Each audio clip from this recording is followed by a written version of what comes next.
हरे कृष्णा। हिंदू धर्म में पंचक काल को बहुत ही महत्वपूर्ण माना जाता है और यह प्रत्येक माह के 5 दिनों का वह समय होता है जब चंद्रमा अंतिम 5 नक्षत्रों यानी धनिष्ठा, विभा, पूर्वा भाद्रपद, उत्तरा भाद्रपद और रेवती से होकर गुजरता है। माना जाता है कि इन दिनों में कुछ काम जैसे घर की छत डालना, नया पलंग खरीदना या फिर अत्याष्टि करना आदि से बचना चाहिए। खासकर सावधानी बरतनी चाहिए। लेकिन जीवन की सच्चाई तो यही है कि हर क्षण को समझदारी से जीना बहुत जरूरी है। पंचक काल में भी सही सावधानियां और उपायों के साथ आप बिना किसी डर के अपने काम कर सकते हैं। दरअसल पंचक काल में हमें सीमित करने के लिए नहीं, हमें डराने के लिए नहीं, बल्कि हमें जागरूक करने के लिए होता है, ताकि हम इन 5 दिनों में हर निर्णय सोच समझ कर करें। तो आइए जानते हैं कि इस बार जून के महीने में पंचक कब से शुरू और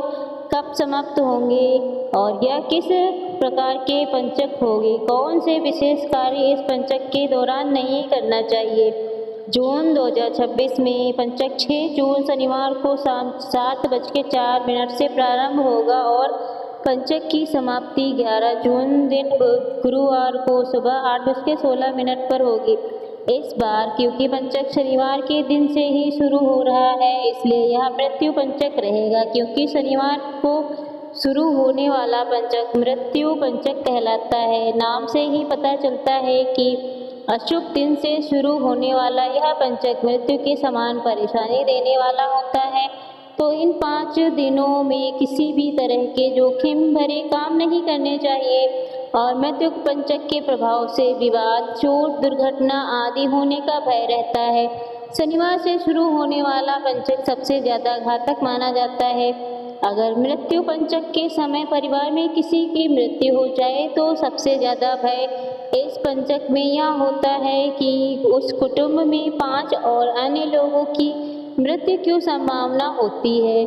मुहूर्त चिंतामणि में पंचक का उपाय बताया गया है। प्रत्येश दाहयम दिग्मम तजेत यशति नम गृह गोपनादिचा। पंचक में मरने वाले व्यक्ति की शांति के लिए गरुड़ पुराण में उपाय भी सुझाए गए हैं।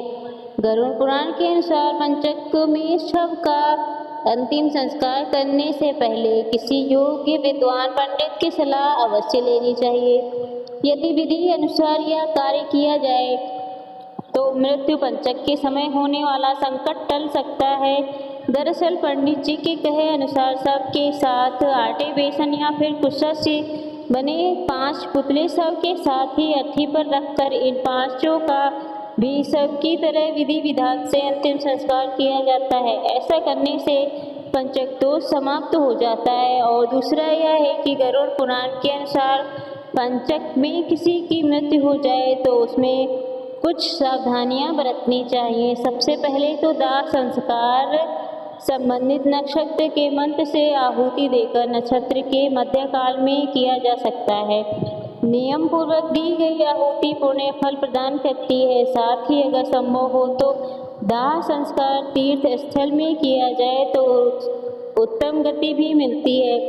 पंचक में जो वर्जित कार्य हैं उसमें पंचक में तिनकों और लकड़ी इकट्ठा करने से अभी अग्नि भय होता है, चोर भय, रोग भय, राज भय और धन हानि का संभव है। शास्त्रों में पंचक के समय दक्षिण दिशा की तरफ यात्रा करना, लकड़ी का सामान खरीदना या बनवाना, चारपाई बुनवाना, घर की छत डलवाना या चांदनी लगवाना, घर की लिपाई पुताई कराना आदि कार्य को भी वर्जित माना गया है। यदि दक्षिण दिशा की ओर तरफ यात्रा करना बहुत ज़्यादा आवश्यक हो तो हनुमान जी की पूजा करके श्री हनुमान चालीसा का पाठ और फिर शनि देव की पूजा करके शनि देव को काले तिल और सरसों का तेल अर्पण करने के बाद आपको यात्रा प्रारंभ करनी चाहिए। ऐसा करने से पंचक दोष दूर हो सकता है। तो यह थी आज की वीडियो। आपको जानकारी अगर अच्छी लगी हो तो वीडियो को लाइक कीजिए और मेरे चैनल को सब्सक्राइब कीजिए। धन्यवाद।